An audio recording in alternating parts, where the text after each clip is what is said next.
Did you know that Brazil has 4 different time zones? From west to east, Acre time, Amazonia time, Brasilia time, and Fernando de Noronha time. Without considering countries that have overseas territories, Brazil is among the nations with the most time zones, alongside the US, Canada, Russia, Australia, and China, which, despite only using one time zone, stretches over 5 distinct geographic time zones. That said, Brazil's easternmost time zone only applies to the archipelago of Fernando de Noronha, and the westernmost stretches over the state of Acre and the southwest portion of Amazonas state, leaving the vast majority of the country between 2 time zones. But Brazilians aren't always certain where the boundaries are, meaning that domestic flights east to west or vice versa can pass through up to 4 different time zones, so departures and arrivals are always displayed in local time to avoid confusion. And the different time zones also affect some of Brazil's national events.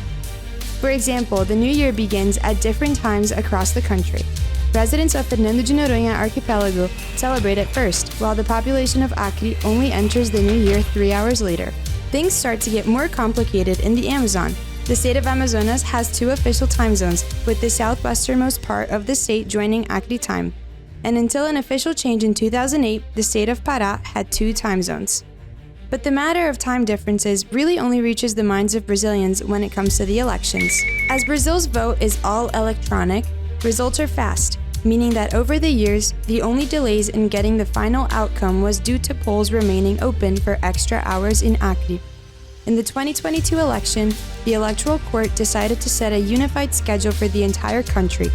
In the capital and biggest cities, polls opened at 8 a.m. as normal, while western states started at 7 a.m. local time and Acre started at 6 a.m.